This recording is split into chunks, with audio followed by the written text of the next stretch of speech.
Jadi Iwan Villa mungkin udah ada yang pernah mendengar mengenai perjalanan hijrah saya dari seorang mantan kafir ya, boleh dibilang mantan kafir lah ya, saksi Yehova gitu. Dulunya sebelum saksi Yehova saya sempat Buddha karena saya sekolah di Buddha waktu dari TK sampai SMA tuh sekolah Buddha, jadi otomatis saya Buddha gitu. Dan kebetulan mama saya juga kan Konghucu sih, saya sempat diajak ke kelenteng seperti itu kan, karena saya keturunan Tionghoa, diajak ke kelenteng. Terus terakhir mama saya masuk Buddha Jepang, nah saya juga sempat diajak juga tuh ke Buddha Jepang tuh. Saya belajar juga, bukan belajar sih, apa sih, ya diikut-ikut lah, masih kecil gitu kan, suruh sembayang gitu, ya ikut mama sembayang gitu kan, ada kayak baca-bacaannya lah, doa-doanya pakai bahasa Jepang tapi tulisan Latin gitu. Saya sampai hafal juga itu di buku doanya kecil kan, karena pagi baca doa itu gitu ya. Terus siang, pagi, sore, kalau nggak sehari pokoknya 3 kali lah doanya, sampai hafal juga gitu saya, karena sering ikut. Ada perkumpulannya saya juga disuruh ikut, namanya masih kecil kan belum terlalu memikirkan agama lah, jadi masih ikut-ikut orang tua gitu. Nah pas sudah mulai SMA, saya waktu itu kan karena ikut pelajaran agama Buddha disuruh ke wihara di Mangga Besar waktu itu. Nah ikut-ikut aja, ikut sembahyang. Nah teman saya sebangku saya nih, teman sebangku, teman deket lah ya, namanya Lilis tuh, saya masih ingat, Lilis Suryani. Nah dia tuh ngomong ke saya satu kali nih, katanya, nama saya kan sebelum jadi muslimah kan Frida ya, aslinya kan Frida, sekarang kan Siti Farida Mutmainah atau Sifana. Nah jadi saya dulu Dak gitu, dia manggil saya Dak gitu, Dak, bukan Dak, Frit, kalau saya panggil sekolahnya Frit, lu mau nggak belajar Alkitab yuk, katanya. Gua lagi belajar Alkitab nih sama Cici, kata dia. Dia bilangnya Cici, kata dia pikir orang Cina, padahal orang Batak gitu ya, orang Batak kan putih-putih kan. Sama Cici nih baik orangnya nih, lu belajar mau nggak, gratis kok, kata dia. Kayak gimana sih, saya nggak tahu Alkitab, sama sekali nggak tahu tentang Alkitab, tentang Bible gitu ya, nggak tahu saya. Oh ya, bolehlah, saya memang suka main ke rumah si Lilis ini di daerah Laksa situ, Jembatan 5 kan. Diajakin saya ke rumah dia tuh, terus denger aja, oh kayak gini. Saya nggak tahu itu saksi Yehova, nggak tahu awalnya. Saya pikir belajar Bible gitu kan. Ya udah belajar. Nah udah gitu ternyata saya dengar oh ini nama Allah itu Yahweh, katanya YHWH atau Yahweh atau Yehova. Ada di kitab apa tuh, di bilangan apa ulangan gitu, nggak salah, tulisannya huruf besar semua itu Tuhan. Itu katanya itu Yahweh itu aslinya, cuma diganti sama LAI jadi Tuhan huruf besar semua, kata dia gitu. Aslinya tuh bahasa Ibrani tuh Yahweh, kata nama Allah kita itu Yahweh, kata mereka begitu kan. Nah udah, terus mereka mengajarkan Yesus itu utusan gitu kan, bukan Tuhan. Nah menurut saya ini ajaran ini masuk logika saya lah gitu kan. Saya sih belum tahu secara mendetail mengenai ajaran kekristenan selain saksi Yehova. Cuman pas saya dengar sih memang pas sudah mulai besar gitu saya sempat waktu itu kan ke gereja GKI juga. Nah di situ kan memang mereka kan menuhankan Yesus tuh. Saya bandingkan dengan SYC, kok SYC nggak menuhankan Yesus nih. Nah menurut saya justru lebih masuk di akal ajaran dari SYC gitu loh, dari saksi Yehova ini kan. Nah terus tuh saya belajar, tapi saya dengar lagi mama saya bilang gini, lu saksi Yehova tuh sesat, ngapain lu belajar saksi Yehova gitu kan. Saya pikir sesat apanya gitu kan, mereka orangnya baik kok. Terus kan ajarannya juga masuk akal gitu ya menurut saya waktu itu kan. Nah udah gitu udah saya belajar, tuh saya mah kan orangnya termasuk religius ya, kalau saya udah satu agama menurut saya itu benar, saya terus gitu. Jadi saya nggak peduli apa kata orang, mau sesat kayak apa kayak, kalau menurut saya itu udah ajaran itu benar, ya udah saya belajar terus gitu. Jadi saya orangnya nggak pernah mempermainkan masalah soal agama lah gitu, serius gitu. Nah udah belajar sampai dibaptis, terus udah dibaptis. Nah saya mulai tuh diajarin jawab pertanyaan dulu tuh, udah selesai 2 buku saya belajar jawab pertanyaan, ada 100 pertanyaan kalau nggak salah. Sebelum dibaptis jawab pertanyaan, terus baptis, baru saya diajarin tuh boleh diikut-ikut mengabar dari rumah ke rumah gitu. Jadi saya disuruh jadi penginjil lah, karena menurut mereka itu kan dalam Bible katanya dikatakan kita harus memberitakan Injil kepada Yesus kan berkata, katanya pergilah jadikanlah semua bangsa muridku gitu kan. kenapa kita nggak pergi, kita di rumah aja. Ya kita harus pergi, kata mereka, harus mengabar katanya. Ya udah saya ikut tuh mengabar, walaupun saya masih masih junior kan, masih junior, jadi saya ikut senior saya berdua cewek juga gitu. Mereka yang junior senior ini yang mengetuk pintu gitu kan. Terus saya juga diajarin kalau misalkan lihat-lihat ada rumah orang Islam jangan dimasukin katanya gitu kan. Yang ada kelihatannya orang Islam nih kita lewatin aja, kita carinya orang-orang non Muslim lah gitu. Kayak Buddha, Kristen, Hindu apapun itu boleh kecuali Islam. Saya juga nggak bertanya kenapa sih nggak boleh orang Islam. Cuman saya dengar-dengar mereka bilangnya karena orang Islam itu kan katanya nggak boleh ada keyakinan mereka itu nggak boleh kita ngajak masuk orang ke agama kita gitu loh. Jadi kan kita tinggal di negara yang mayoritas Islam gitu kan. Jadi kita sebaiknya yang menghindari konflik seperti itu gitu loh. Karena kan nggak boleh, dalam Islam kan memang nggak boleh kita mengajak orang masuk ke agama kita gitu. Ya kan, atau orang lain ngajak kita masuk ke agama dia kan juga nggak boleh gitu kan. Jadi Saksi Yehova ini mengajarkan kepada saya juga nggak boleh mengabar ke rumah-rumah orang Islam gitu.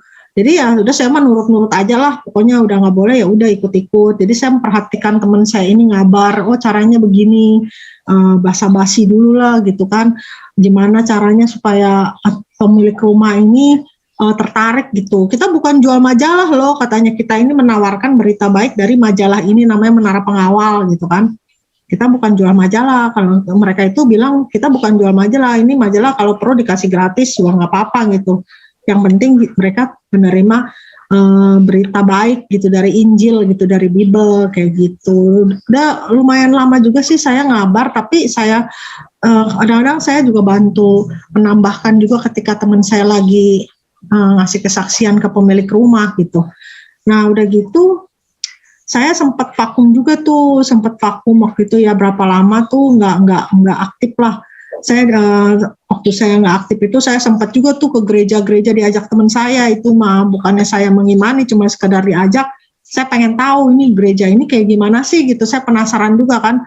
Gereja Pantai Costa pernah saya lihat gitu, saya sempat shock juga gitu kan, kok ibadahnya kayak gini kan, berbeda ya sama Saksi Yehova ya. Kalau Pantai Costa itu kan lebih heboh gitu, kayaknya ada bahasa roh gitu, terus ada tiba-tiba lagi berdoa, tiba-tiba Yesus gitu, tiba-tiba teriak-teriak gitu, saya kan kaget gitu ya, ini orang kenapa gitu ya. Terus ada lagi teman saya ngajak lagi ke gereja Katolik gitu, kok kayak gini. Kalau gereja Katolik lebih tenang sih, tapinya ya banyak patung-patung gitu kan di dalamnya, terus gitu kan, oh kayak gini ya. Saya sekedar pengen tahu aja gitu, tapi saya udah yakin gitu Saksi Yehova tuh yang paling benar gitu di antara semua, karena nggak menuhankan Yesus, cuman kepengen tahu cara beribadah dari gereja lain tuh seperti apa sih gitu kan. Ternyata berbeda ya dengan Saksi Yehova gitu. Saksi Yehova itu kan kayak dengerin ceramah, kita duduk aja gitu dengerin ceramah, udah gitu udah. Memang ada nyanyi-nyanyi tapi nggak lebih fokus ke nyanyi gitu. Kalau mereka itu nggak ada nyanyi-nyanyi juga sih, seperti itu. Nah terakhir tuh saya ketemu sama teman saya, kalau saya bisa hijrah ke Islam itu ya, maksudnya kenapa saya bisa menemukan Islam gitu. Itu ketika itu teman-teman saya memang mayoritas kan Muslim ya, karena saya kan nggak membeda-bedakan agama. Itu saya lagi vakum juga di Saksi Yehova. Saya udah meninggalkan Saksi Yehova karena menurut saya Saksi Yehova itu terlalu ekstrim ya dalam hal pergaulan gitu. Jadi mereka itu nggak suka ngelihat kita tuh deket-deket, ada hubungan dekat gitu dengan lawan jenis yang bukan Saksi Yehova gitu. Jadi terlalu mengekang. Saya orangnya nggak suka begitu. Menurut saya biarin aja sih, namanya kita mau bergaul gitu kan. Nah jadi saya di situ udah mulai males gitu. Saya udah mulai nggak ikut perkumpulan mereka gitu. Kalau ke balai kerajaan udah nggak suka datang. Mereka sempat nyamperin ke rumah saya, tapi saya udah mulai males lah gitu. Akhirnya kebetulan teman saya ada yang Muslim ini, dia kan tahu gitu ya, saya tuh udah mulai nggak terlalu aktif lah, udah nggak ada kegiatan agama gitu. Memang dia suka ngasih link YouTube itu dari Dr. Zakir Naik ke saya juga gitu kan. Saya kan karena dia tahu saya udah nggak aktif di Saksi Yehova mungkin ya udah kayak agnostik gitulah kurang lebih ya, karena menurut saya agama tuh nggak ada yang benar kecuali Saksi Yehova, tapi saya nggak bisa menerima Saksi Yehova itu memberikan peraturan seperti itu gitu kan. Nah saya jadi udah pikir ya udahlah biarinlah, saya mendingan kayak begini aja gitu ya. Jadi saya masih karena belum tahu tentang Islam juga waktu itu kan. Nah teman saya ini ngasih link tentang Dokter Zakir Naik itu. Tadinya saya nggak mau lihat apaan sih ini link-link ginian, terus dia bilang coba deh lu lihat aja itu mah ini kok diskusi kata dia gitu kan. Saya lihat-lihat, oh iya, oh ini Dokter Zakir Naik dia lagi kayak diskusi sama orang-orang dari Kristen, ada Hindu, ada Buddha, segala macam kan ada. Saya nontonin semua, kayaknya dari awalnya nggak tertarik gitu sampai akhirnya saya nontonin itu semua video Dokter Zakir Naik gitu, karena saya lihat ini Dokter Zakir Naik ini ya, ini bukan orang bodoh, dia tuh orang pinter gitu, dia sudah menyelidiki semua kitab suci kan, namanya bisa jadi dokter kan, nggak mungkin orang bodoh gitu.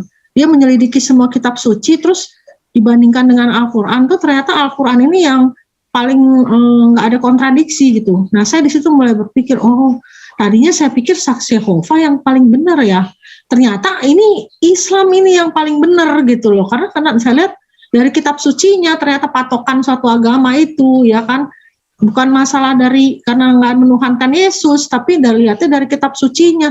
Karena dalam Islam sendiri juga mengimani Nabi Isa atau Yesus gitu, cuman kan nggak sebagai Tuhan, tapi sebagai utusan sama kayak saksi Yehova. Tapi saksi Yehova ini mengimaninya kan Bible, kalau dia kan ada terjemahan dunia baru kan kalau saksi Yehova. Nah kalau Bible kalau dibandingkan dengan Al-Quran, ini kan Al-Quran yang istilahnya yang nggak ada kontradiksi lah setelah diselidiki oleh Dokter Zakir Naik ya, kalau punya melakukan studi perbandingan agama itu kan, dia punya institut gitu loh, institut untuk menyelidiki semua kitab suci, Dokter Zakir Naik kan. Ternyata Al-Quran ini yang paling nggak ada kontradiksi gitu, dan juga banyak yang kayak misalkan ada laut dua rasa seperti itu yang belum diketemukan udah dicatat di Al-Quran. Dalam hati saya di Bible kan nggak ada kayak gini-ginian gitu kan, nggak ada seperti dalam Al-Quran.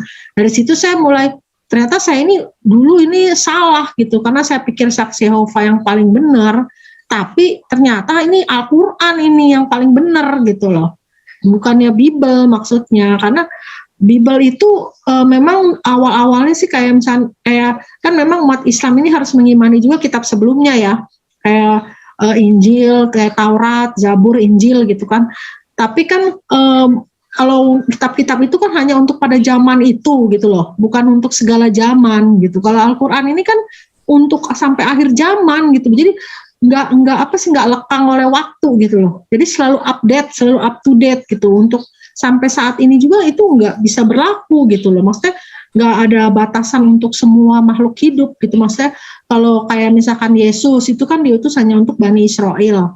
Nah tapi kalau Nabi Muhammad SAW kan untuk seluruh umat manusia gitu kan. Nah jadi dari situ saya, oh iya berarti saksi Yehova itu salah ya. Maksudnya masih benar, yang paling benar ya cuma Al-Quran gitu loh. Ya kan saksi Yehova juga nggak mengimani Nabi Muhammad, nggak mengimani Al-Quran, walaupun mereka itu tauhid gitu kan, nggak menuhankan Yesus. Tapi tetap yang agama itu kan kalau di sisi Allah cuma Islam. Nah dari situ saya merasa yakin, oh ternyata nih pilihan saya ini dulu ini nih saksi Yehova itu yang saya anggap paling benar itu ternyata salah juga gitu loh. Ternyata ya Islam yang seharusnya dari awal saya pelajari gitu loh. Seperti itu sih Aki kurang lebih. Masya Allah. Terus pada akhirnya menemukan kebenaran Islam itu dan akhirnya bersyahadat itu gimana ceritanya itu? Ya itu teman saya bilang ya, kalau kamu sudah merasa yakin ya sebaiknya ya kamu harus mengambil tindakan. Jadi jangan cuman ya udah yakin tapi kita nggak melakukan apa-apa. Itu kan nggak, kita kan harus memberikan kesaksian kalau kita itu beriman kepada siapa? Kepada Allah Subhanahu wa Ta'ala. Beriman lagi kepada siapa, kan harus menyatakan keimanan kita gitu loh. Dia kan bukan hanya sekedar oh ya dalam hati, oh ya saya percaya dengan Al-Quran, saya percaya dengan Allah, saya percaya dengan, tapi nggak memberikan kesaksian. Kita kan harus bersaksi juga kan di hadapan Allah dan di hadapan manusia gitu kan. Jadi teman saya bilang itu kita jangan menunda-nunda juga kalau memang sudah yakin, karena kita nggak tahu umur kita itu sampai kapan gitu kan. Kalau kita misalnya ntar malam kita mati, kita nggak dalam keadaan Islam, nah itu kan resikonya kayak terima sendiri gitu kan, akibatnya seperti apa kan tahu sendiri. Kalau kita mati nggak dalam keadaan Islam gitu, di Al-Quran juga kan dicatat bahwa hendaknya kita itu mati dalam keadaan Islam, karena agama yang diridhoi di sisi Allah itu cuma Islam. Nah resikonya apa ya? Kita pasti akan masuk neraka gitu kan. Kalau kita nggak berpihak kepada Allah Subhanahu Wa Taala, kita berpihak berarti kepada musuhnya Allah, ya kan? Makanya apa yang Allah perintahkan ya harus kita lakukan nih, dengan cara bagaimana ya? Harus mengambil tindakan dengan memberikan kesaksian. Kesaksian itu disebutnya syahadat kalau dalam Islam, ya kan? Syahadat itu apa gitu kan ya? Mengucapkan ya 2 kalimat itu, ya kan, ya asyhadu alla ilaha illallah, asyhadu anna muhammadar rasulullah. Jadi saya bersaksi hanya Allah satu-satunya yang layak disembah, dan hanya Nabi Muhammad ya nabi utusan Allah gitu loh. Oh kayak gitu. Ya udah saya bilang gitu kan. Maksudnya ya saya sih memang udah yakin lah Islam itu yang paling benar gitu. Akhirnya saya tuh waktu itu saya syahadatnya di pondok pesantren juga di Baros di Serang. 2015 itu saksinya juga ada Kiai Haji Ustadz Endai, ada lagi Pak Ustadz, ada lagi Pak Ustadz itu 2 orang kalau nggak salah, jadi 3 orang saksinya gitu kan. Nah di situ saya dibimbing gitu, dibimbing mengucapkan bahasa Arabnya, terus dikasih tahu terjemahannya, terus ya itu suruh mulai pakai kerudung gitu kan, harus menutup aurat gitu. Terus saya yang kasih nama juga itu Pak Ustadznya itu, Kiai Haji Pak Ustadz Ndai itu yang kasih nama nih, saya kasih nama ya, nama muslimnya Siti Faridah, kan nama kamu Frida, jadi saya kasih Faridah, kan mirip-mirip kan katanya, Siti Faridah, pakai Siti, terus Faridah Mutmainah. Saya bilang kok panjang banget Pak Ustadz, saya bilang itu Mutmainah itu panjang banget kayak marmut, saya bilang ada mut-mutnya bukannya marmut maksudnya itu artinya bagus, mutmainah itu artinya tenang katanya gitu, biar kamu tuh nanti orangnya bersikap tenang katanya, berjiwa tenang, kan nafsul mutmainah artinya jiwa yang tenang gitu kan, mutmainah itu tenang katanya, jadi kamu tuh ya semoga jadi wanita yang mandiri, kalau dia bilang wanita mandiri yang tenang, saya bilang ya amin, insya Allah saya gitu kan. Memang saya alhamdulillah ya Pak Ustadz, saya bilang saya ya berterima kasih lah dikasih nama yang bagus gitu, karena saya juga nggak tahu bahasa Arab, jadi saya pikir mutmainah kok panjang banget gitu kan.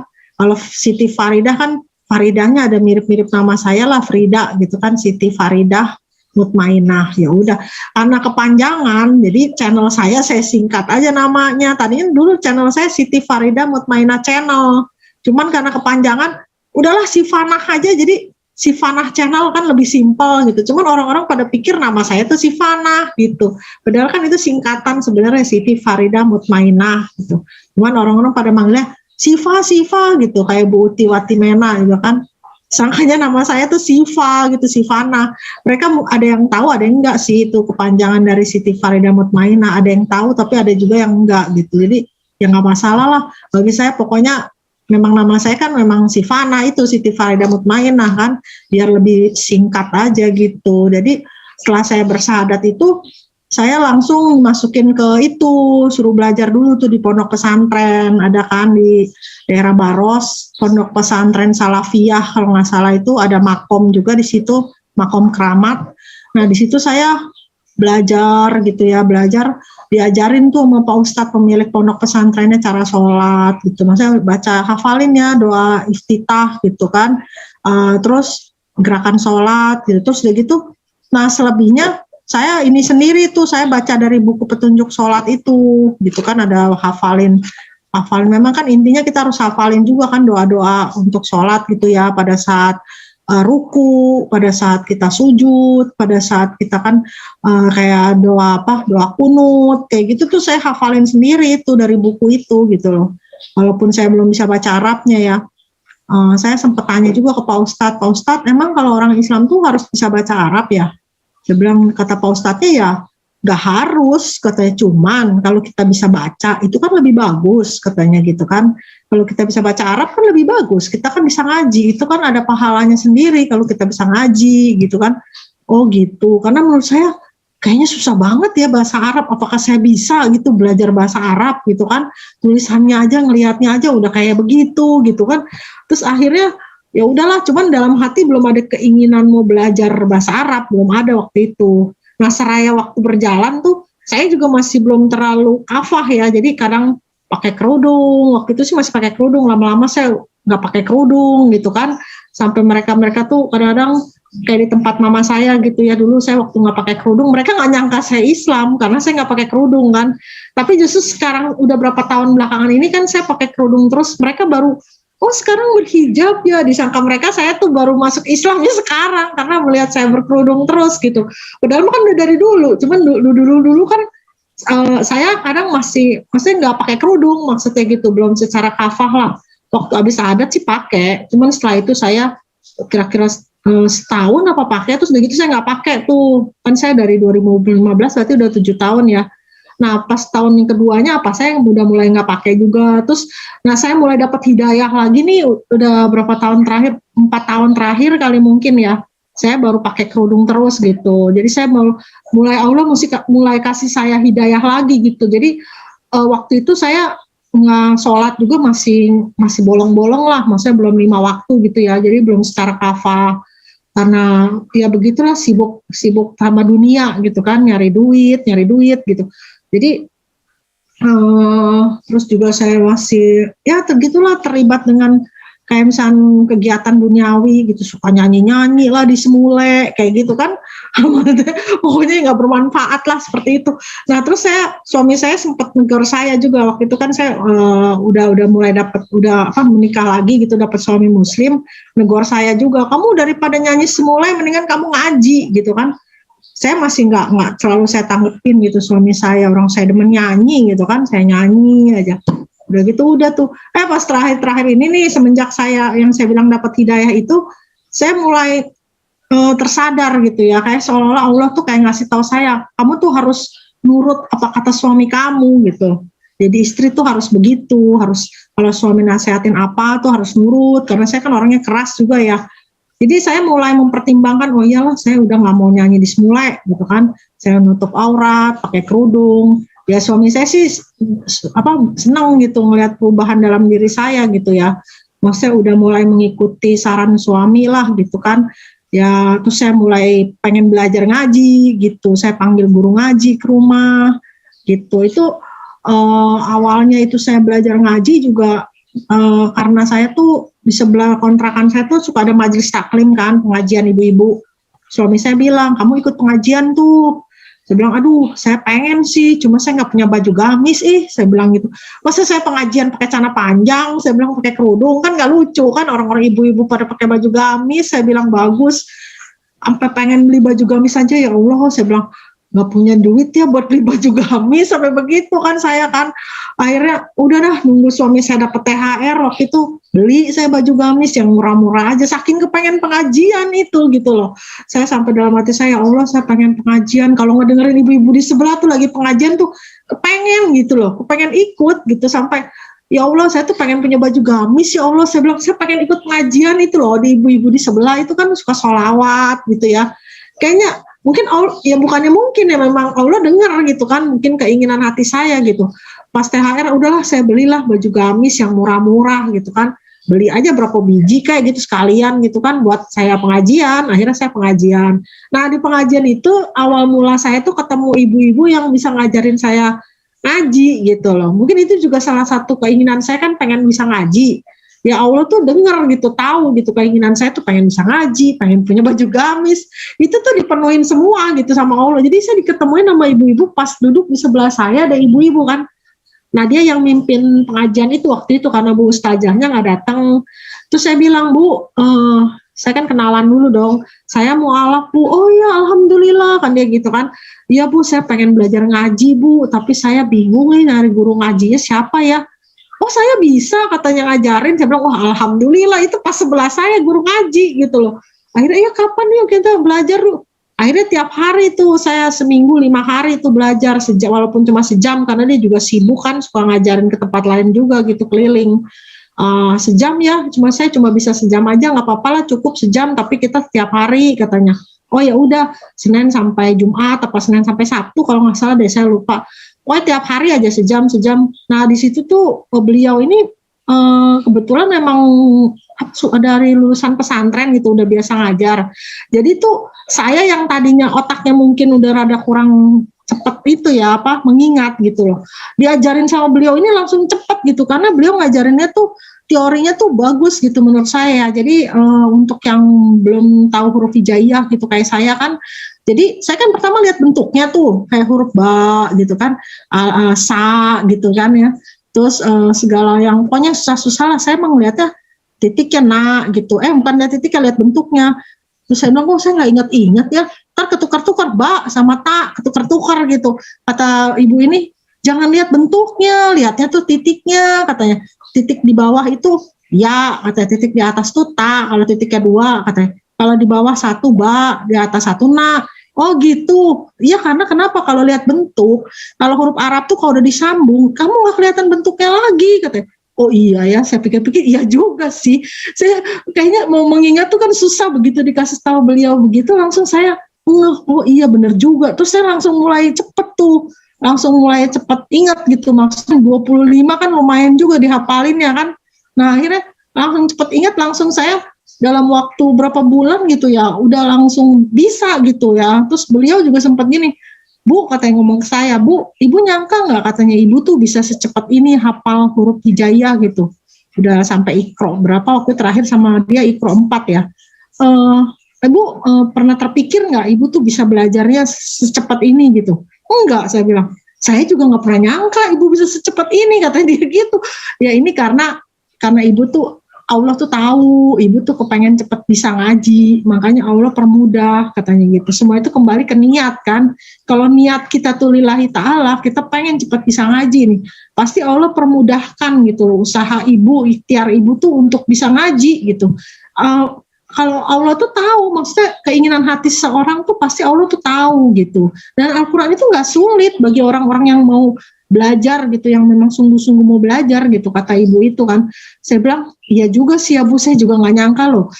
Tadinya saya pikir apa saya bisa belajar ngaji, kalau saya masih muda mah mungkin gampang ya ngingetnya ya. Nah ini kan saya kadang-kadang lupa, itu aja kalau nggak diajarin itu ibu aja saya ketukar-tukar, ntar ba gitu, salah nak, aturan ba jadi na gitu kan, kata itu ibu, Bu pelan-pelan aja Bu bacanya, jangan cepet-cepet, katanya.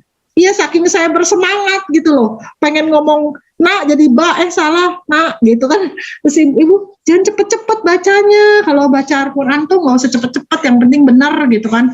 Oh iya Bu maaf, saya bilang. Ya alhamdulillah sih, cuman saya ini berhenti nih sampai di Iqra 4, makanya saya lagi pengen, karena saya pindah kontrakannya, si ibu itu kan udah nggak bisa ngajarin saya lagi, jadinya udah terstop sampai di Iqra 4. Sekarang saya belum lanjut sampai ke yang pokoknya dari Iqra 4 aja belum habis gitu loh. Jadinya saya sih masih ada keinginan terus pengen belajar, walaupun masih Iqra juga nggak apa-apa gitu. Yang penting saya bisa lulus sampai Iqra selesai, sampai bisa pokoknya tatwidnya bisa lah gitu. Jadi panjang pendeknya, terus pokoknya biar sesuai gitu. Saya pengen bisa ngaji gitu loh maksudnya. Cuman belum menemukan guru yang bisa privat gitu loh maksud saya gitu loh. Karena kalau itu kan harus privat, kayak itu ibu kan datang ke kontrakan saya gitu kan tiap hari. Ya kalaupun nggak bisa offline ya setidaknya online kayak gitu ya nggak apa-apa. Yang penting ada yang ngajarin saya. Saya masih mencari gitu loh guru yang mau ngajarin saya ngaji. Maksudnya karena memang keinginan saya dari dulu tuh pengen bisa ngaji gitu loh. Maksudnya seperti itu sih Aki. Mungkin saya kepanjangan ngomongnya, mungkin kita ada pertanyaan lagi. Iya, Masya Allah. Terus di titik mana sih Ukti akhirnya memutuskan, kan dari dalam pencarian itu kan pasti ada titik terakhir yang akhirnya mantap masuk Islam.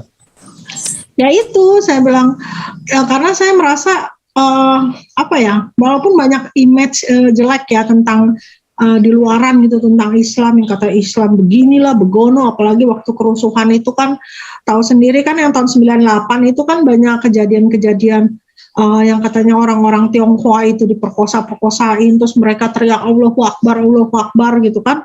Itu kan mereka kan berpikir orang Islam itu kan gila gitu melakukan anarkis kayak gitu ya kan.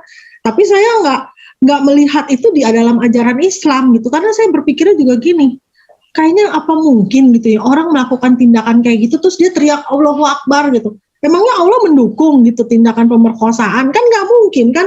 Itu jelas dia mau menjatuhkan Islam gitu loh.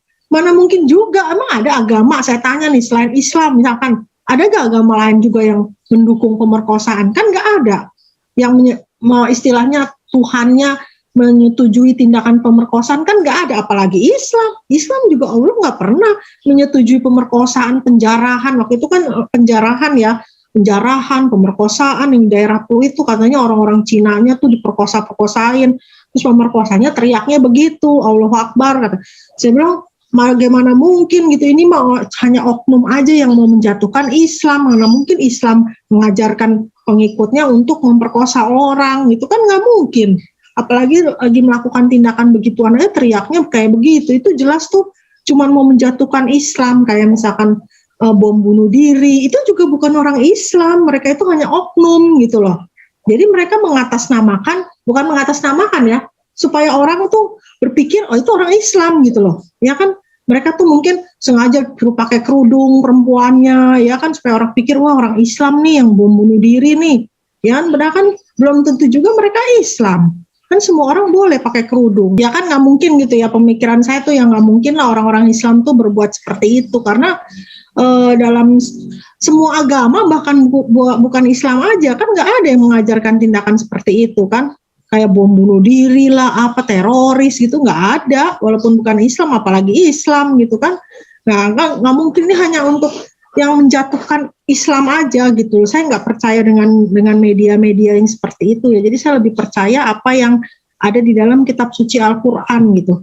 Nah di situ saya mulai baca-baca Al-Quran gitu kan. Saya di situ lihat di dalam Al-Quran itu kan ada banyak keajaiban dunia yang sudah dicatat tapi baru diketemukannya tuh sekarang gitu, sedangkan 1400 tahun tuh udah dicatat di dalam Al-Quran gitu kan. Nggak mungkin juga Nabi Muhammad misalkan ada bintang pengetuk, terus Nabi Muhammad emang punya alat gitu buat dengerin di luar angkasa ada bintang pengetuk, kok bisa tahu sih, kok bisa dicatat di Al-Quran gitu loh, ya kan. Terus di dalam dasar laut ada api yang bisa hidup di dalam laut, emang Nabi Muhammad nyelam gitu ke dalam laut gitu lihat kan, enggak.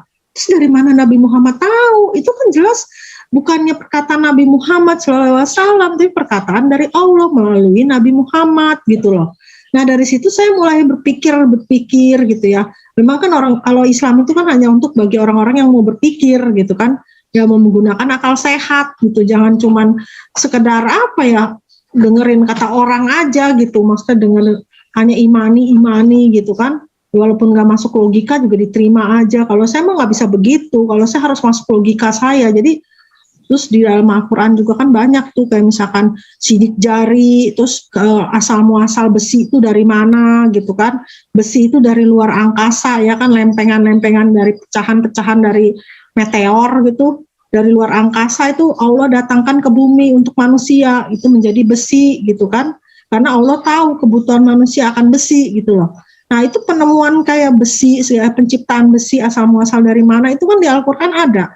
Kayak di laut yang ada dua rasa yang di surat Ar-Rahman gitu kan.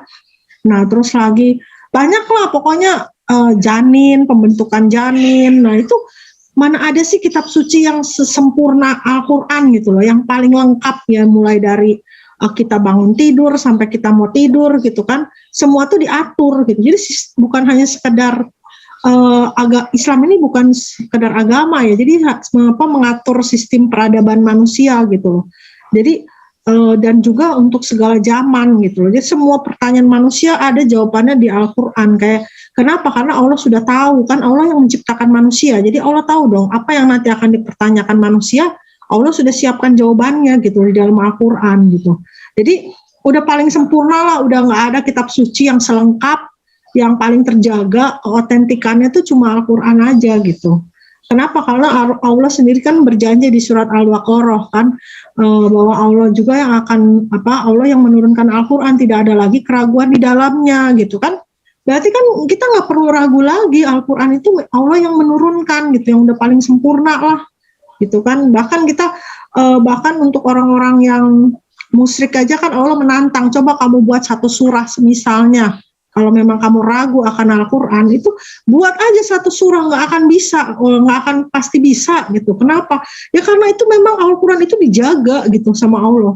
Buktinya apa dijaga? Kan lihat banyak penghafal Al-Quran, ya kan? Kalau misalnya kita mau nambahin satu ayat penghafal Al-Quran kan pasti tahu, oh ini tadi ayat ini nggak ada gitu loh. Dia udah hafal itu, memorinya tuh udah ada gitu. Nabi Muhammad SAW juga dulu pakai memorinya kan untuk mengingat gitu loh. Dari yang malaikat Jibril sampaikan diingat oleh Nabi Muhammad. Jadi memang Al-Quran ini firman Allah ini memang Allah ciptakan itu dengan menggunakan akal kita gitu loh.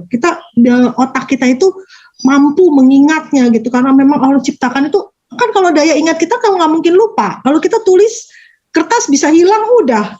Sekarang contohnya Bible semua dibakarin gitu. Ada nggak yang bisa hafal Bible? Kan nggak ada. Kalau walaupun Al-Quran dibakar semua, ada penghafal Al-Quran, bisa tulis lagi. Kan memori nggak bakal hilang. Kalau yang ditertulis itu masih bisa lenyap gitu loh. Kalau cuma hanya mengandalkan tulisan tangan gini ya di kertas gitu. Ya kan, kitab suci mana yang bisa seperti Al-Quran, walaupun udah dimusnahin pun pasti bisa dibikin lagi. Kenapa? Karena banyak yang mengingat dan dihafal gitu loh. Hanya Al-Quran yang bisa dihafal. Sekarang ada nggak kitab suci lain yang bisa dihafal? Coba aja semua yang punya Bible, bisa hafal nggak isi Bible? Boro-boro gitu. Saya aja dulu nggak hafal-hafal isi Bible, walaupun tulisannya bahasa Indonesia gitu kan. Nah sedangkan Al-Quran aja original teks, coba bahasa Arab coba. Kenapa banyak yang bisa hafal? Itu kan amazing gitu. Kalau bukan kehendak Allah itu nggak mungkin terjadi gitu kan. Bahasa Arab tuh. Dan itu Allah tuh sudah mengunci ya bahasa. Kenapa harus bahasa Arab? Karena sesuai dengan pada zaman itu kan Nabi Muhammad kan di Arab. Jadi harus sesuai dengan bahasa lidahnya bangsa Arab gitu kan. Karena Nabi Muhammad keturunan Arab gitu kan. Nggak mungkin juga Nabi Muhammad orang Arab dikasih bahasa Inggris. Ya kan nggak bisa lah Nabi Muhammad bisanya bahasa Arab, ya pakai bahasa Arab. Dan juga udah dikunci karena original teks. Kan ada orang-orang selain non-muslim, orang non-muslim bilang gini katanya, orang Islam juga itu terjemahan kok, kitab sucinya Al-Quran ada terjemahan ya kan, katanya berarti terjemahan juga. Ya bukan, yang disebut Al-Quran itu kan original teks ya kan, bahasa Arabnya. Kalau terjemahan itu bukan Al-Quran. Al-Quran itu itu bahasa Arabnya itu baru sebutnya Al-Quran. Kalau terjemahan itu hanya untuk membantu kita memahami isi dari Al-Quran gitu loh. Nah kalau kitabnya umat itu RT 16 itu kan mereka kan memang terjemahannya. Ya kan dari awal kenapa nggak pakai bahasa Ibraninya, bahasa Yunaninya? Kok pakai terjemahan LAI itu kan? Udah gitu mending sesuai dengan original teksnya, nggak sesuai pula.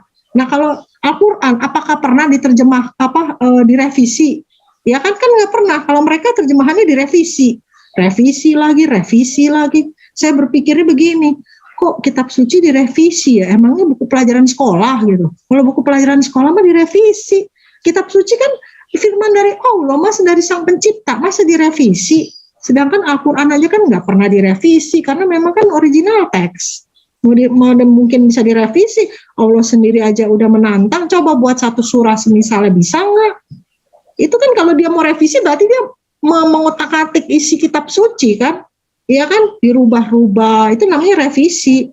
Nggak boleh, kitab suci itu nggak boleh begitu, karena firman Tuhan pasti dijaga sama Allah gitu. Nggak boleh ada manusia yang campur tangan. Kenapa kitab-kitab sebelumnya itu Allah nggak jaga gitu, karena memang Allah tuh ingin Al-Quran ini sebagai kitab suci terakhir gitu loh, penutup sampai akhir zaman. Jadi benar-benar Allah jaga gitu loh. Demikian pula dengan Nabi Muhammad SAW kan nabi terakhir, nabi yang paling mulia, nabi yang paling sukses menjalankan misinya tuh Nabi Muhammad SAW. Kalau Nabi Isa tuh sebenarnya nggak sukses ya. Kenapa nggak suksesnya? Karena buktinya kan banyak itu orang-orang yang menuhankan Nabi Isa. Sedangkan kan Nabi Isa keinginannya nggak mau disembah-sembah, nggak mau dijadikan Tuhan gitu. Berarti misinya sebenarnya nggak sukses juga gitu loh. Yang sukses ya cuma Nabi Muhammad. Nabi Muhammad SAW tuh menjalankan apa yang Allah perintahkan 100% gitu loh, sesuai gitu. Jadi nggak ada yang menuhankan Nabi Muhammad, ya kan? Semuanya tuh apa yang Allah sampaikan kepada Nabi Muhammad, Allah sampaikan lagi kepada umatnya. Gitu kan, kayak masalah ibadah, sholat. sampai Nabi Muhammad waktu Isra Mi'raj kan menghadap kepada Allah, dia kan untuk memberikan sholat itu harus berapa kali sih dalam sehari gitu kan. Nah itu kan jadi benar-benar Nabi Muhammad itu menyampaikan apa yang Allah perintahkan. Allah perintahkan suruh sholat 5 kali, ya udah.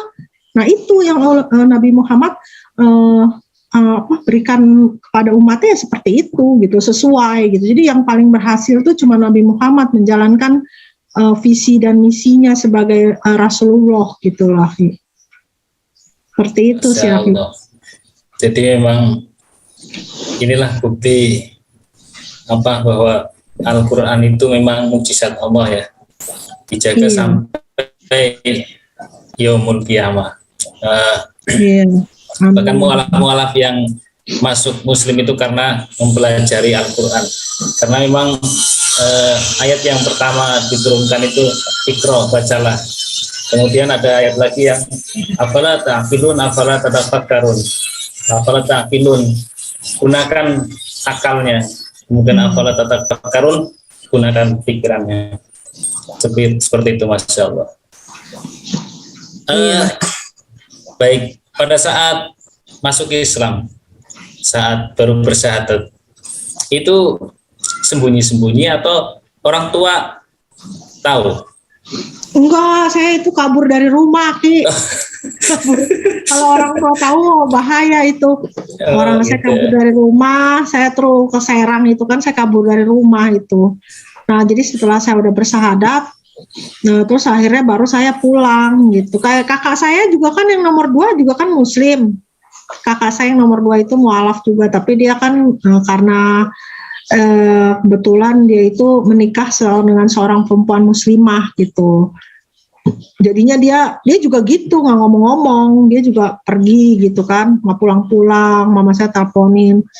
Akhirnya pas pulang itu diteleponin gitu, bukan pas pulang diteleponin, dia bilang dia udah married katanya, dia udah jadi Muslim sekarang, KTP-nya juga udah jadi Islam. Kata mama saya, udah pulang aja. Mama nggak marah, kata dia. Ya enggak lah, mau marah gimana, orang udah terjadi gitu kan, udah nikah, udah masuk Islam, mau marah gimana gitu. Yang penting pulang gitu, karena dia mungkin anak kesayangan mama saya juga kan. Kalau saya mah bukan anak kesayangan mama saya. Kalau orang Chinese itu kan lebih sayang anak laki-laki daripada anak perempuan. Jadi saya mah sebenarnya sih, kalau papa saya masih hidup, saya tuh lebih sayangnya ke saya gitu loh, daripada ke anak yang cowok. Kalau mama saya lebih sayangnya ke anak yang laki gitu. Cuman papa saya udah meninggal waktu saya jadi muslimah gitu. Jadi ya gitu, mama saya juga sempat marah-marah juga sih pas saya pulang. Terus saya pakai kerudung juga, dia, ngapain sih lo pakai tudung gitu kan? Dia bilangnya tudung, kerudung tuh tudung. Bilang ya kenapa, memang nggak usah lah, ntar lo jadi aneh, tau gak sih lo kelihatannya, maksudnya gue kan orang Cina, masa gue anak gue pakai kerudung kali gitu kan, mungkin gitu pemikirannya. Ya saya mau pakai aja gitu. Sampai sekarang pun juga dia masih kayaknya, kalau terakhir aja nih, belum lama ini kan saya bantuin mama saya ya, mama saya jualan makanan tuh di Tomang, saya bantuin dia, saya kerja gitu sama dia. Nah kalau kemarin memang saya sholat duhur saya tuh di rumah mama saya, karena kan selesai jualan itu kan sekitar jam 2 lewat lah, saya udah sampai rumah tuh. Jadi saya sholatnya di rumah mama saya, jadi udah mau mepet ke asar itu sholat duhur saya tuh. Nah tapi sekarang kan sholat asarnya makin maju ya, jadi saya sampai rumah tuh udah mau sholat asar kan, saya bilang waduh, saya kayaknya nggak bisa begini terus nih, masa sholat duhur saya udah mau deket asar, kalau jam 2 lewat berarti apalagi asar sekarang jam 3 kurang aja udah asar ya kan. Saya harus sholat di masjid nih. Nah saya sholat di masjid di dekat tempat mama saya jualan kan ada masjid, saya sholat di situ. Mama saya ngoceh lagi, memang cewek ada yang sholat di masjid, katanya. Perasaan setahu gue cowok kalau hari Jumat. Lah mau cowok mau cewek juga memang sholat harus di masjid. Saya bilang emangnya harus cowok aja, saya bilang. Kalau sholat Jumat itu memang cowok mah wajib sholat Jumat. Aduh. Enggak, setahu gue cewek mana ada yang sholat di masjid, kata siapa. Udahlah lagi kerja mah nggak usah sholat gitu. Dia kayaknya keberatan gitu ngeliat saya kalau jam 12 kurang tuh ke masjid gitu kan, dia kayaknya keberatan gitu. Cuman saya bilang ya biarin lah, emang sholat berapa lama sih, emang 1 jam, saya bilang paling juga berapa menit. Terus sudah dia diem aja. Sekarang mah kalau udah waktunya udah azan, saya tinggal aja ke masjid. Saya bilang mau ke masjid dulu sholat gitu. Ya udah, saya kan kebetulan anak saya juga bantuin di mama saya kan, jadi saya bilang aja ke anak saya bilang mami mau ke masjid dulu ya, gitu. Jadi biarin anak saya yang bantuin, kan di situ kan pegawai mama saya ada 3, anak saya sama ada pegawai cowok 1 lagi. Jadi saya kalau saya ke masjid kan masih ada mereka berdua gitu loh yang bisa bantuin. Jadi saya titip pesan aja ke anak saya mau ke masjid dulu ya. Anak saya juga masih kafir.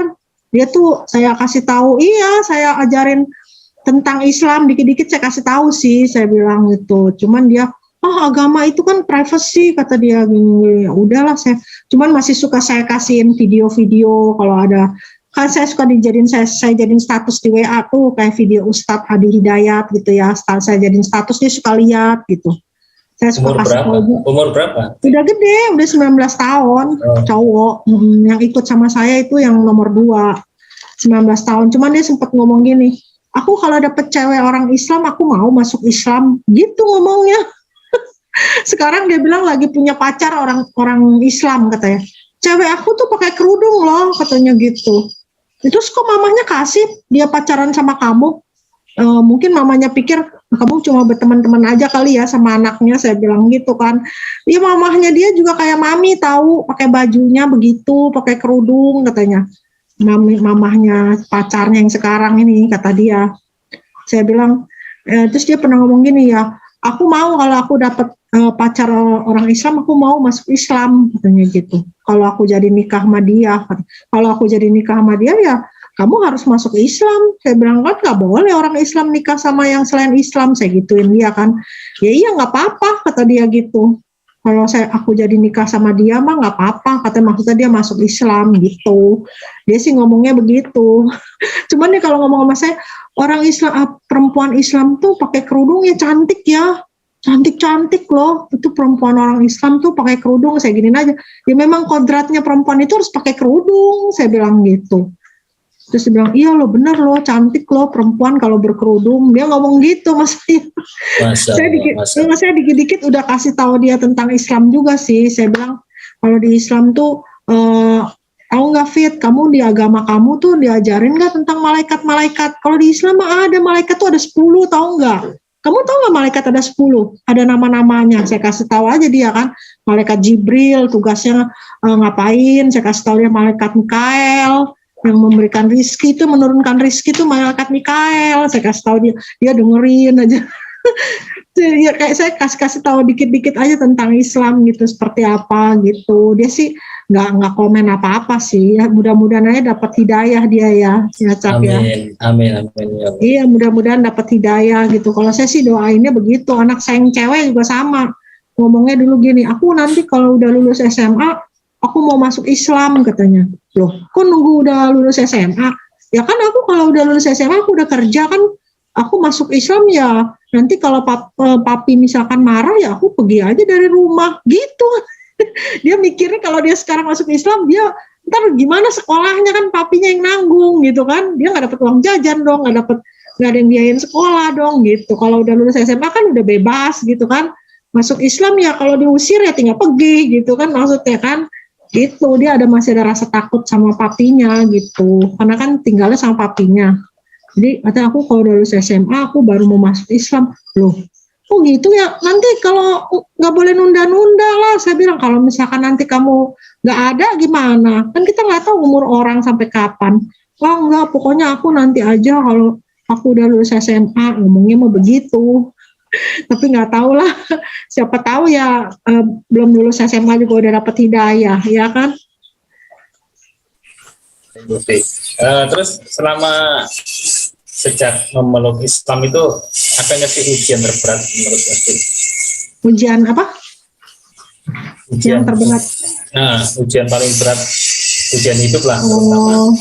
Ya saya sih dalam hal ekonomi ya, terus terang ya. Kalau dalam hal lain sih enggak lah.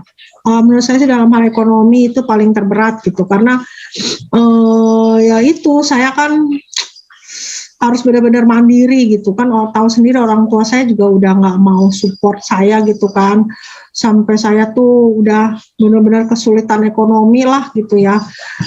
Malah waktu itu pas saya bersahadat, Terus kan saya kan harus mandiri gitu kan, harus cari duit sendiri. Saya sempat sampai mau jadi TKW waktu itu, cuman nggak jadi gitu kan.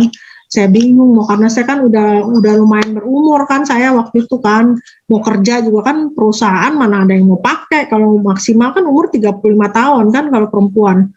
Saya susah cari kerja juga gitu. Akhirnya ya gitulah, sampai saya ngontrak juga ya, pokoknya memprihatinkan lah, pokoknya secara ekonomi. Akhirnya setelah udah berapa lama, mungkin mama saya nggak tega juga kali ya lihat saya gitu kan, sampai saya minjem duit kemana-mana juga itu buat menyambung hidup lah istilah kata, karena saya nggak kerja gitu kan. Akhirnya saya satu-satunya jalan, saya harus minta tolong mama saya juga gitu kan. Mama saya mungkin kasihan juga kali lihat saya ya, sampai mau jadi TKW segala kan, sampai di penampungan TKW gitu kan. Anak gua masa mau jadi TKW kali gitu kan, sedangkan dia aja kan punya usaha sendiri kan, dia jualan makanan gitu. Akhirnya udah lu bantuin mama aja sini gitu, mungkin dia kasihan juga sama saya. Ya begitulah, secara ekonomi aja sih kalau menurut saya ujiannya ya. Tapi saya tetap aja, saya mah selalu berpikirnya ya ini mungkin takdir saya kali ya harus begini gitu kan. Saya memang saya nggak muluk-muluk gitu loh masuk Islam. Kan ada yang bilang, oh dia masuk Islam karena dia mau karena dapat materi lah apalah. Buktinya saya enggak kok. Emang saya masuk Islam tuh saya dikasih duit gitu. Kan beda sama yang lain gitu, yang dari umat sebelah mah. Suruh masuk agamanya ntar diiming-imingi, dikasih apa. Saya mah nggak ada yang iming-imingin saya. Malah justru saya secara ekonomi saya harus berjuang gitu loh. Menjadi mu'alaf itu bukannya berarti dia bebas dari masalah. Jadi seorang muslim juga bukan berarti dia bebas dari masalah.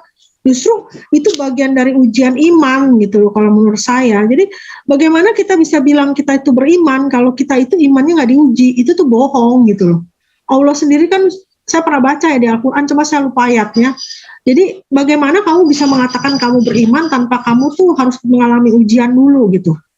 Justru itulah perlunya ujian untuk membuktikan kepada Allah kalau ini loh saya tuh beriman gitu loh, saya tuh beriman loh, ini bukti dari iman saya gitu. Jadi kita harus berjuang gitu, untuk memperjuangkan iman tuh kita harus berjuang gitu, memang nggak mudah gitu. Tapi itu sebagai suatu wujud bukti keimanan kita kepada Allah. Kayak dulu kan Nabi Ayub juga kan gitu kan, sampai harus mengalami berbagai macam ujian dalam kehidupannya, harus kena penyakit lepra lah, sampai semua hartanya hilang gitu kan, anaknya meninggal. Tapi apakah Nabi Ayub terus murtad gitu kan? Enggak. Nah itu bagian dari iman gitu loh. Kita ini mengalami ujian nggak seberat Nabi Ayub loh.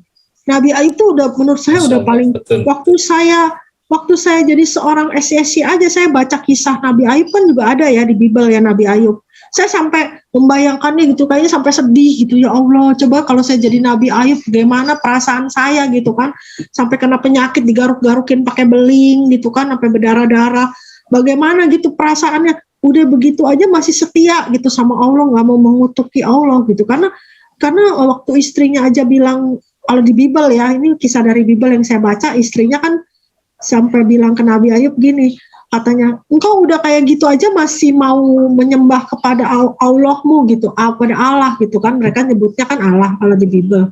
Katanya matilah gitu kan, kutukilah Allahmu dan matilah. Istrinya sampai ngomong gitu kalau saya yang baca di Bible ya. Tapi Nabi Ayub bilangnya apa? Katanya, engkau berbicara seperti perempuan gila katanya. Masa kita mau menerima sesuatu yang baik tapi nggak mau menerima sesuatu yang buruk dari Allah, katanya gitu. Berarti kan Nabi Ayub masih berpikir ini Allah yang bikin dia tuh begini gitu, tapi dia nggak mau nyalahin Allah gitu. Tapi Nabi Ayub nggak mengutuki Allah, masih tetap setia gitu sama Allah, masih tetap menyembah Allah. Makanya kan Allah ganti kan semuanya berkali-kali lipat karena iman dari Nabi Ayub itu gitu loh. Karena membuktikan perbuatannya itu membuktikan imannya, tetap setia walaupun keadaannya, karena kan fitnahnya dari iblis kan, oh Ayub bisa setia karena Allah selalu menjaga dia, Allah selalu melindungi dia. Coba Allah ambil semua harta dia, apakah Ayub masih mau setia? Nah itu buktinya masih setia kan, walaupun semua hartanya diambil, dikasih penyakit, anaknya nggak ada, masih tetap setia. Berarti kan fitnahan iblis itu kan salah gitu loh, nggak terbukti ya kan. Buktinya itu ada yang ngomong lagi, oh dia jelas aja dia nabi, katanya dia pasti setia. Ya bukan soal gitu, walaupun nabi kan dia manusia juga, ya kan, kita harus mengikuti teladan nabi kan. Bukan hanya karena beliau itu nabi, terus beliau itu bisa setia. Nah kita juga kalau mau setia bisa kok, kan sama-sama manusia, ya kan? Memang sih keimanan nabi mungkin lebih kuat daripada kita gitu kan yang bukan nabi. Tapi kan ya kita harus mengikuti teladan dari nabi seperti teladan Nabi Muhammad SAW, nabi-nabi yang lain lah, Nabi Yunus, banyak lah kan kisah-kisah nabi itu yang setia gitu kan, walaupun kayak Nabi Ibrahim yang dibakar itu kan, sampai dibakar di api aja sampai tetap maksudnya masih setia sampai berdoa kepada Allah ya kan, sampai Allah bilang apinya jadi dingin, ya dingin gitu. Karena Allah tuh pasti akan melindungi umatnya tuh yang setia gitu, walaupun sampai titik darah penghabisan gitu, ibarat kata mas sampai taruhannya nyawa pun kalau setia ya pasti Allah menjamin gitu loh. Nggak perlu ada rasa gentar gitu kan manusia itu kan bisa membunuh jiwa membunuh raga tapi nggak bisa membunuh roh gitu loh. Kan roh itu miliknya Allah, walaupun kita dimatikan sama manusia Allah bisa bangkitin lagi kok gitu kan, ibaratnya kan gitu. Seperti itu sih. Masya Allah, luar biasa. Pengetahuan tentang Islam juga luar biasa sekali ini, Masya Allah. Nah, terus ini mungkin waktunya udah menjelang maghrib, mungkin singkat-singkat. Iya, dan sekarang udah jam berapa, jam 5 lewat ya? Di sini 5.13. Oh, ini masih, sama kok, 5.13 sama. Sama ya. Kemudian pertanyaan berikutnya, pada saat ikrar syahadat itu apa sih yang Ukti rasakan? Pada saat apa, Cak? Pada saat bersyahadat ikrar, dituntun syahadat itu perasaan Ukti itu seperti apa? Lega lah, maksudnya lega, terus kayaknya langsung Pak Ustadznya ngelihat saya tuh langsung katanya, tuh lihat katanya pakai kerudung, katanya auranya tuh langsung kelihatan katanya. Saya bilang, aura apa Pak Ustadz? Ya auranya tuh berbeda katanya kalau pakai kerudung sama nggak pakai kerudung katanya. Oh gitu ya, saya bilang. Iya katanya, apalagi udah bersahadat gitu kan, kayaknya tuh udah kena air wudhu lah gitu ya. Langsung auranya tuh udah berbeda gitu, kayaknya tuh pokoknya gitulah kan orang-orang yang melihat gitu kan. Saya kan juga nggak bisa ngelihat karena saya nggak ngaca juga, saya nggak tahu mereka Pak Ustadznya ngomong gitu katanya, maksudnya beda katanya kalau orang yang udah bersahadat, udah berkerudung tuh beda auranya katanya karena udah kena air wudhu katanya gitu kan. Saya bilang ya alhamdulillah lah, saya bilang ya semoga tetap istiqomah. Itu Pak Ustadz itu masih tetap ini sih setelah saya udah bersahadat berapa lama juga masih tetap komunikasi gitu, maksudnya masih tetap memberi nasihat gitu, jangan gitu maksudnya ya, karena beliau kan punya pondok pesantren juga kan, jadi ya gitulah, mungkin ya turut mendoakan saya juga lah pastinya gitu kan, karena kan yang mensyahadatkan saya kan beliau kan gitu, jadi dia berharap ya saya tetap istiqomah gitu kan. Jadi ya karena saya juga gini ya Cak Nur, jadi saya tuh memang mungkin dari kecil orangnya termasuk religius sih, jadi kalau saya berdoa gitu kayaknya saya kalau ini berdoa itu benar-benar berharap gitu doa saya tuh dikabulin gitu. Dan alhamdulillah saya sejak jadi muslimah sih ketika saya punya masalah ya, jadi saya tuh benar-benar berdoa, sholat tahajud, ya alhamdulillah doa saya dikabulin gitu loh. Iya, memang kayak kita tuh harus yang penting tuh harus dengan iman gitu. Kita beriman kalau doa kita tuh pasti Allah dengar, Allah kabulin. Itu benar-benar dikabulin gitu sama Allah. Harus benar-benar ikhtiar juga ya, jangan cuma beriman aja, harus ikhtiar, sholat tahajud. Terus benar-benar memohon sama Allah, minta petunjuk jalan keluar. Alhamdulillah sih, masalah saya waktu itu saya sempat ada masalah yang lumayan berat gitu ya. Saya tiap malam sholat tahajud gitu, ya Allah. Saya alhamdulillah dikasih jalan keluar gitu loh. Doa saya tuh banyak yang dikabulin maksudnya. Ya jadi saya dari situ saya semakin yakin gitu ya, maksudnya ya memang setiap doa itu kalau yang didoakan dengan iman itu pasti akan Allah kabulin gitu loh. Jadi ya nggak pernah gimana ya. Saya juga baru tahu ya sejak saya masuk Islam tuh setiap perbuatan kita, amalan kita sekecil apapun itu Allah tuh pasti kasih pahalanya sendiri gitu loh, nggak ada yang sia-sia gitu. Jadi amalan itu tuh bukan hanya sekedar perbuatan ya, dari perkataan juga bisa, amalan baik itu kan dari perkataan juga bisa. Kayak kita menasihati orang, ngajak orang sholat aja itu udah ada pahalanya sendiri gitu. Nah, saya berpikir dalam Islam ini pahalanya ini sangat royal gitu loh diberikan gitu kan. Bukan hanya kita menolong orang aja, ngasih orang duit aja baru dapat pahala. Kita nolong orang nih, bawain barang bawaan dia, bantuin aja itu udah ada pahalanya sendiri gitu loh. Sekecil apapun amalan baik kita itu sama Allah tuh dihargai gitu, ada pahalanya sendiri. Jadi saya tuh sangat bersyukur gitu ya menjadi umat dari Nabi Muhammad SAW gitu. Bahkan saya kepengen gitu bisa baca sirah nabawiyah gitu, kisah-kisah tentang para nabi, perjuangan Nabi Muhammad gitu kan. Karena saya begitu mendengar kisahnya, baru kecil aja saya dengar kisah Nabi Muhammad pas sakaratul maut itu aja masih mengingat umatnya gitu kan, ya umati gitu, umatku nih gimana gitu. Saya tuh merasa ya Allah gitu, kayaknya saya tuh beruntung banget jadi umat dari Nabi Muhammad gitu loh. Ya kan Nabi Muhammad begitu menyayangi umatnya gitu kan, sampai pada saat detik-detik terakhir hidupnya aja masih mengingat umatku bagaimana gitu kalau aku tuh udah nggak ada gitu. Jadi masih tetap mengingat umatnya terus. Jadi saya tuh semakin mencintai Islam gitu loh. Jadi setelah saya mengetahui Islam tuh seperti ini ajarannya.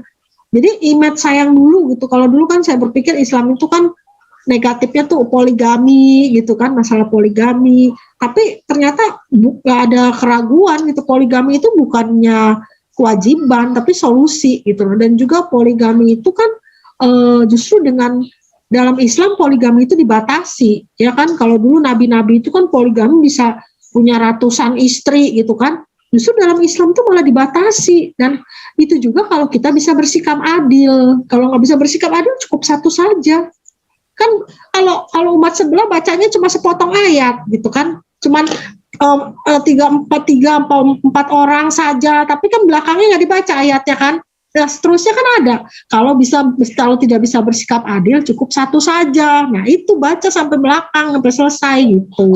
Jadi Allah itu kalau misalkan memberikan kayak masalah poligami gitu ya, maksudnya ya batasan itu kan ada syaratnya. Jadi boleh poligami ada syaratnya, bukan seenak-enak boleh kawin 3 orang 4 orang gitu kan, tapi dia nggak menafkahi istrinya, nggak bisa bersikap adil, istri pertamanya nggak ngasih izin terus dia punya istri 3-4, ya itu nggak boleh kan. Itu berarti nggak sesuai dengan peraturan yang Allah berikan ya kan. Yang pertama kan harus bersikap adil, itu sudah gitu kan harus ada izin juga dari istrinya, boleh apa enggak, kan harus menjaga perasaan istrinya juga dong ya kan. Dan nggak bisa seenak-enaknya gitulah, maksudnya ada syaratnya gitu. Jadi bukannya kewajiban, tapi solusi aja gitu.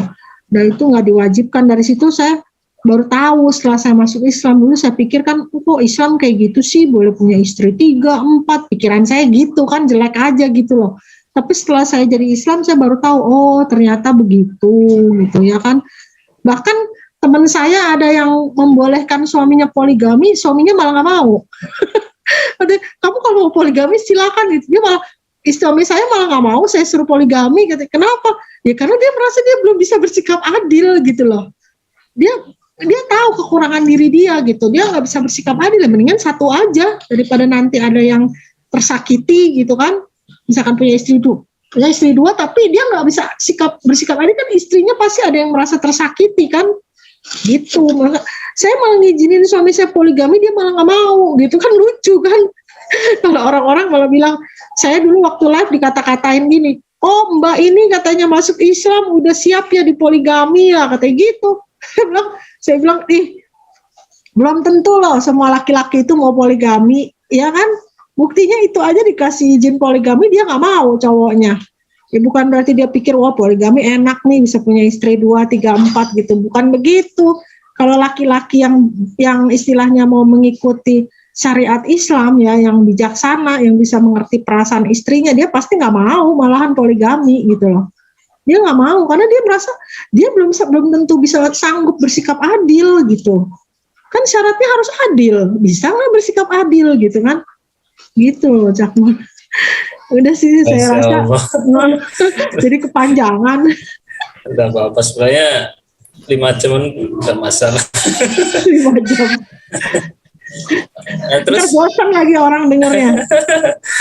Enggak lah, ini kan kita itu di media dakwah itu tujuannya satu dakwah, kedua kita kuasai nih media sosial, hal-hal yang baik, hal-hal dakwah untuk syiar. Jangan sampai di media sosial, terutama di YouTube itu dikuasai hal-hal yang sifatnya sia-sia atau maksiat seperti itu. Jadi nggak masalah seperti itu. Jadi terus mengingatkan kita terus untuk belajar, untuk ambil ibrohnya. Bukti ada hafalan dah? Saya surat Al-Kahfi sebenarnya udah mau hafal sih, cuman masih takut-takut salah gitu. Kan surat Al-Kahfi kan ayat 1 sampai 10, 101 sampai 110 ya, yang 10 ayat pertama, 10 ayat terakhir gitu. Betul. Cuman saya masih takut salah gitu kan. Kalau waktu itu saya lagi niat saya mau hafalin surat Al-Mulk, surat Al-Kahfi tuh. Kalau Al-Mulk kan dibacanya sebelum tidur, baca surat Al-Mulk gitu. Kalau Al-Kahfi kan tiap hari Jumat gitu. Saya lagi ini sih lagi pengen hafalin biar benar-benar hafal. Soalnya kan kalau Al-Quran nggak boleh sembarangan. Nanti kalau ada yang salah, lupa satu ayat aja kan nggak boleh. Makanya saya pengen benar-benar saya sempurnain dulu gitu. Cuman kadang-kadang kalau lagi di jalan gitu saya suka ingat-ingat surat Al-Kahfi. Cuman takutnya salah gitu kalau diomongin, masa kalau dilafalin gitu, takut masih ada yang salah, takut lupa gitu. Makanya mendingan yang saya udah yakin ingat aja. Kalau masih belum terlalu yakin ingat sepenuhnya kan mendingan gak usah ya kan. Nanti kalau sudah hafal surat Al-Kahfi hubungi saya nanti. Surat Al-Kahfi. Iya cuman tatwidnya takut salah saya mah, tatwid itu loh panjang pendeknya. Kan tajwid. Nah, tajwidnya kan harus benar, maka itu saya pengen belajar ngaji tuh begitu biar ketika saya ngaji tuh udah bener tajwidnya gitu loh. Tajwid, kemudian makhorijul huruf. Nah itu ini harus dikuasai, jadi nanti fasih gitu. Iya gitu, saya maunya begitu. Cuman ini belum ketemu guru ngajinya ini. Saya tuh pengen kalau bisa belajar online juga nggak apa-apa lah, lewat Zoom kayak gitu belajarnya. Jadi ada yang ngajarin gitu. Saya pengennya gitu tuh.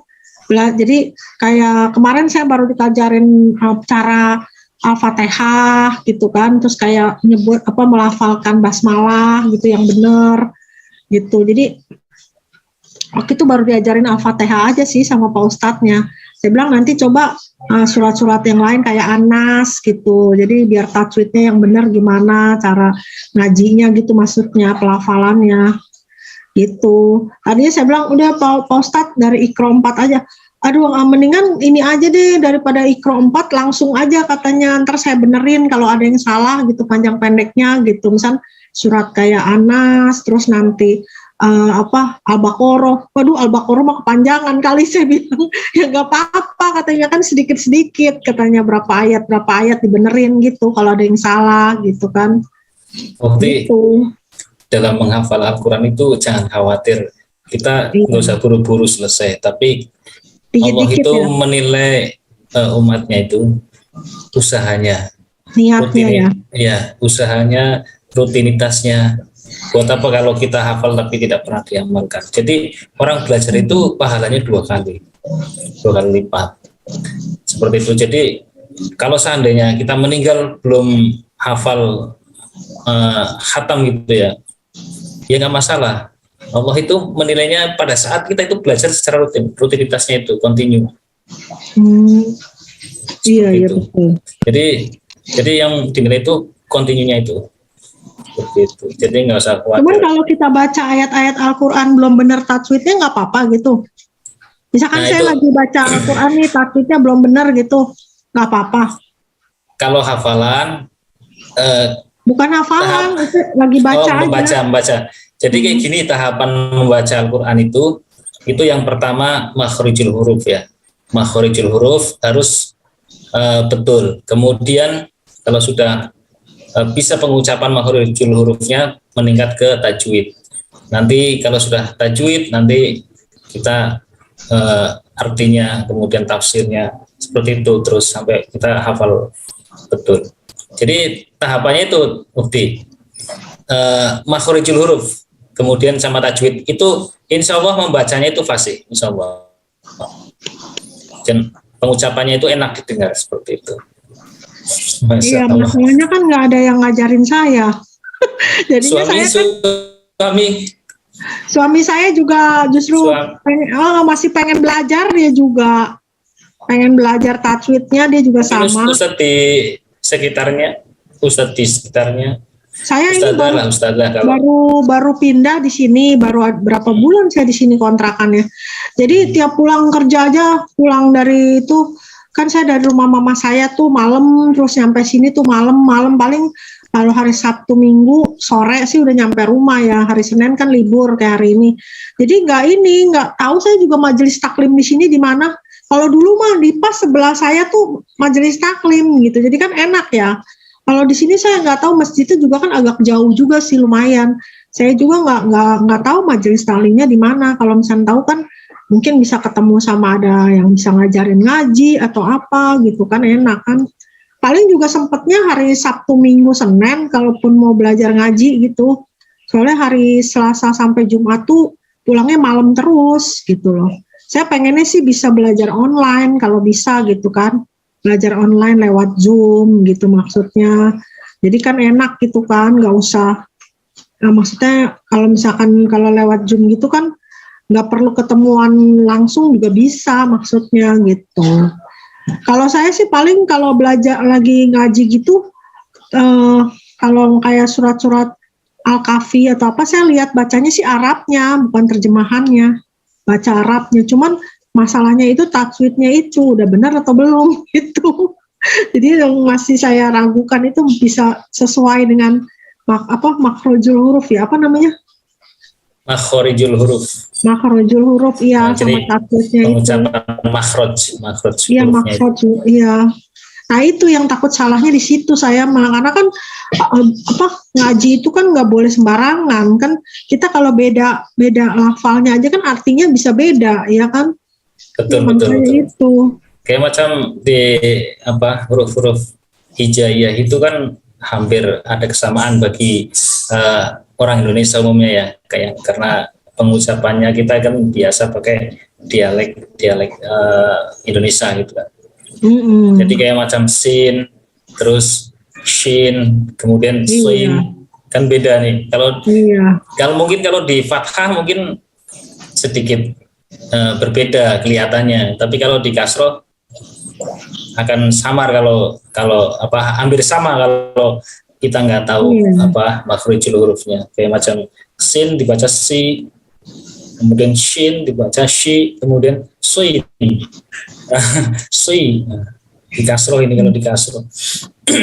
Baik, untuk menyingkat waktu karena memang ini mendekati maghrib, kira-kira harapan Ukti ke depannya seperti apa? Harapan saya bisa lancar ngaji. Udah bisa lancar ngaji. Ya gitulah, niat saya sih pengen tetap bisa siar gitu ya di channel saya. Walaupun saya nggak nayangin debat-debat lagi, tapi saya pengen tetap bisa berdakwah gitu. Pengen, karena niat saya bikin channel itu kan memang untuk siar, ya kan, dengan menampilkan kayak mu'alaf kayak gitu. Ya kalau kedepannya ya semoga saya bisa tetap terus berdakwah, biar saya bisa pinter ngaji, bisa lancar ngaji. Terus saya ada angan-angan sih ya, angan-angan apa sih namanya itu, bukannya angan-angan sih, cita-cita ya mungkin ya. Saya bercita-cita sih sama suami saya bilang kalau saya punya rumah sendiri, nanti saya punya rumah, saya pengen beli tanahnya tuh yang ada tanah lah, saya bisa bangun masjid atau musola kayak setidaknya, bisa untuk tempat anak-anak belajar ngaji gitu, anak-anak yatim piatu gitu, di situ ada guru ngajinya, maksudnya biar mereka tuh bisa dapat pendidikan agama lah gitu, maksudnya selain dari pendidikan formal gitu ya, yang belum bisa ngaji, untuk ibu-ibunya kayak apa gitu. Saya pengen pokoknya dalam hal keagamaan lah gitu. Kalau cita-cita saya sih begitu, pengen bangun masjid, pengen bangun tempat untuk belajar ngaji untuk anak-anak yatim kayak gitu. Baik, mungkin terakhir pesan kepada pemirsa sahabat Mola TV yang mungkin sedang mendengarkan, melihat. Kira-kira pesan Ukti untuk pemirsa sahabat Mualaf TV yang sudah Muslim sejak lahir itu seperti apa? Muslim sejak lahir ya sebaiknya mensupport gitu ya untuk para mualaf gitu, maksudnya yang memberikan contoh yang baik lah. Jadi kan khususnya mualaf ini kan apalagi yang masih baru-baru ya, dia masih perlu banyak bimbingan gitu. Jadi harus memberikan contoh yang baik dalam hal akhlak gitu ya. Jadi mensupport gitu, jangan mengucilkan gitu atau bagaimana sih, jangan memberikan contoh yang nggak baik lah gitu. Ya harus ngajarin gitu, banyak-banyak ngajarin, istilahnya membimbing, mensupport gitu aja sih. Terus ya harus kan kita juga kan memberikan kesaksian itu bukan hanya dengan cara berdakwah aja gitu, dengan tingkah laku kita juga kan kita bisa memberikan kesaksian kepada orang-orang yang bukan Muslim gitu ya. Jadi ya apalagi ya kalau dari lahir kan enak gitu, mereka udah dari kecil udah terbiasa gitu ya dalam hal ibadah. Justru harus memberikan contoh untuk yang masih mualaf gitu. Jangan malah kebalikannya, yang mualaf yang lebih rajin ibadahnya daripada yang Muslim dari lahir, kan nanti malah jadi orang nilainya kok orang Islam begitu sih katanya. Maksudnya nggak pakai kerudung, malah sholatnya bolong-bolong gitu kan. Jadi menilainya tuh udah yang jelek-jelek aja gitu. Justru kan yang Muslim dari lahir harus memberikan contoh supaya banyak yang mualaf gitu kan. Gitu, memberikan contoh dalam hal ibadah, dalam hal tingkah lakunya gitu, harus memperbaiki lah gitu. Ya bukannya saya so sempurna, maksudnya saya justru sangat mengharapkan sekali yang Muslim dari lahir itu justru memberikan semangat gitu loh kepada yang mualaf-mualaf dengan memberikan contoh yang baik gitu. Seperti itu sih. Insyaallah, ini di sini sudah masuk sholat maghrib, jadi mungkin itu saja dulu. Sebenarnya masih banyak pertanyaan yang saya mau tanyakan ke Ukti, cepatnya karena ini sudah maghrib, kita sudahi dulu. Ukti, terima kasih banyak sudah mau berbagi dengan kami. Siap, semoga ini bermanfaat untuk saya pribadi dan untuk pemirsa sahabat Mualaf TV yang nanti menyaksikan tayangan ini. Ya, baik, demikian. Siap, jadi sama-sama. Baik, demikian perbincangan kami pada kali ini. Semoga perbincangan kali ini bermanfaat untuk kita semuanya, bisa mengambil ibrahnya, ambil hikmahnya, ambil yang positif-positif, yang baik-baik semuanya.